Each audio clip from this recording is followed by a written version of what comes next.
nombre es Haider Pérez y mi pregunta es la siguiente. ¿La producción audiovisual es una alternativa de reincorporación para los excombatientes? Ahora yo tomo el control.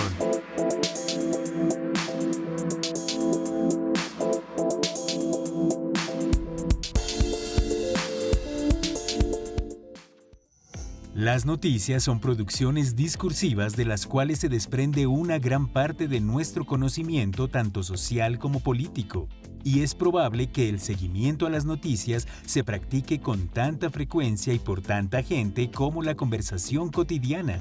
En 2020, la Asociación Colombiana de Investigación de Medios, ACIM, realizó la encuesta general de medios en la cuarentena para evidenciar los patrones de consumo de medios durante la pandemia.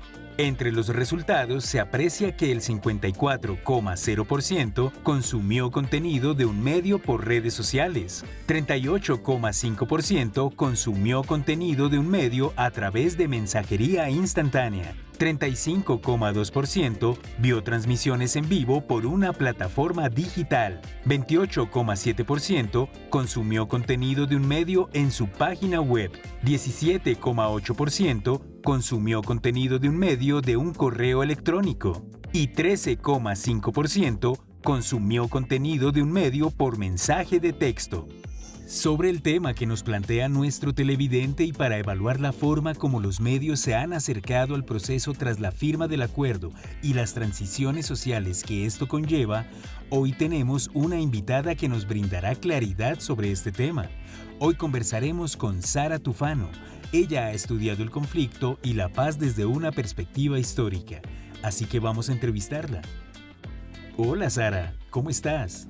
Bien, muchísimas gracias Cristian por la invitación, al Canal 13 por la invitación y muy contenta de estar aquí con ustedes. Ahora quiero preguntarte cuál ha sido la narrativa de los medios de comunicación con respecto a los acuerdos de paz, frente a esa manera de contar el conflicto. Cuéntame, por favor. Después de más de 60 años de conflicto y después de una manera de que los medios transmitieran ese conflicto, pues ha sido muy difícil para estos mismos medios acomodarse a los nuevos tiempos, es decir, acomodarse a un proceso de paz y a un momento de reincorporación de esos excombatientes. Yo siento que ha sido un proceso lento y que todavía se sigue estigmatizando muchísimo a los excombatientes y se sigue dando un tratamiento bélico y un tratamiento, digamos, no adecuado a la manera en cómo se sigue contando el conflicto. ¿Tú crees que el discurso periodístico alrededor de este tema se ha venido transformando y ha venido evolucionando? ¿Cuál es tu opinión? Cuéntame, por favor. Creo que en los grandes medios no ha habido grandes cambios. Estoy hablando de los medios tradicionales, radio, televisión. Admiro mucho el trabajo de Gloria Castrillón en El Espectador, que hay una sección en El Espectador dedicada al proceso de paz y dedicada a los excombatientes y a la implementación del acuerdo. Pero en los otros medios, por ejemplo, no se creó un canal o una sección dedicada exclusivamente a eso, que hubiera sido una buena idea. Yo creo que donde ha habido más apoyo a la implementación del acuerdo de paz ha sido desde los medios independientes, pero de manera general la narrativa sigue siendo muy parecida a la que siempre ha habido pues, desde que estamos en guerra. Sara, con el panorama que nos brindas, ¿qué deberían hacer los medios de comunicación para hablar de este tipo de temáticas? ¿Cómo debería ser su discurso? Lo que deberían hacer es entender que el país ha cambiado.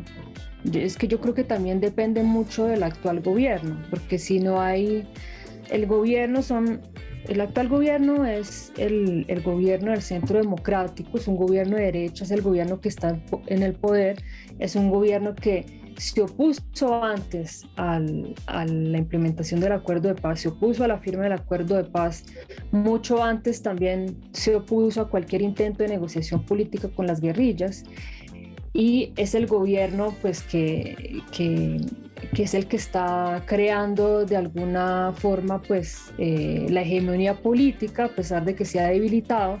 Entonces es muy difícil que los medios se opongan a unas políticas de gobierno que lo que hacen es estimular el recrudecimiento del conflicto y la prolongación del conflicto armado. Es muy complicado porque sería ir en contravía de unos poderes muy grandes e inclusive del mismo poder de los medios, porque pues los propietarios muchas veces son afines al gobierno, a las ideas políticas del gobierno, o son empresarios de derecha.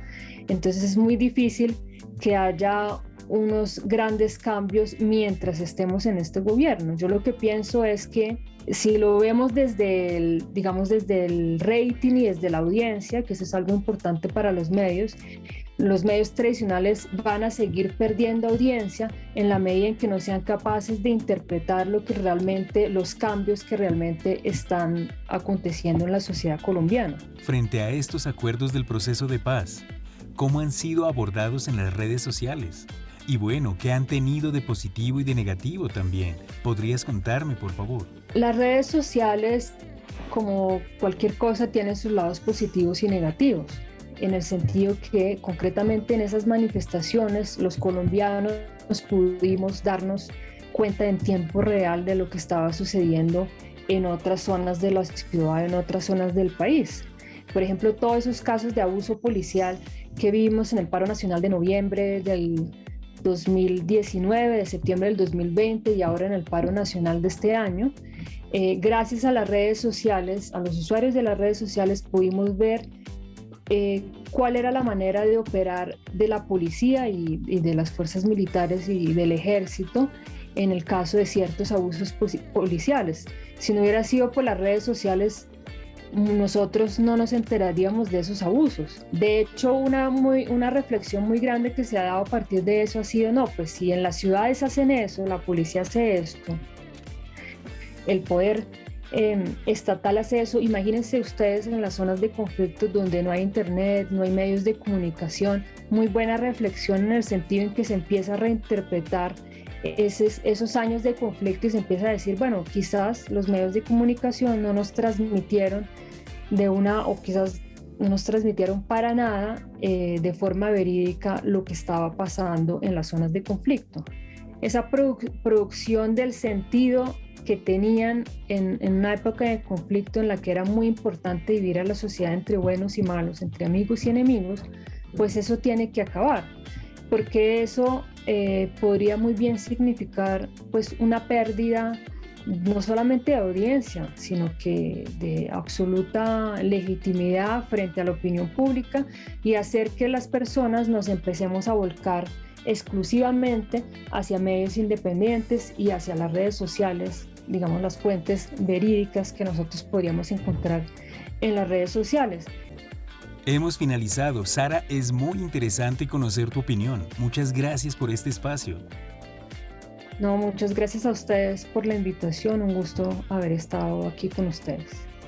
Los medios de comunicación y ahora las redes juegan un rol importantísimo en dar visibilidad a los procesos sociales y tienen la responsabilidad de ir cambiando los discursos que rodean el conflicto para hacer entre todos la transición hacia la paz.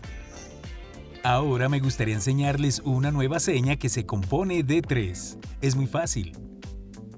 Proceso, acuerdo, de paz. De nuevo. Proceso, acuerdo, de paz. Es muy fácil, ahora ustedes pueden practicar desde casa. Y no se olviden que pueden enviarnos sus videos a nuestras redes sociales con el numeral Toma el Control. Y recuerden que también recibimos sus comentarios o sugerencias. Escríbanlos en nuestro correo electrónico defensor@canal13.com.co. Y nos vemos en el próximo capítulo. ¡Chao!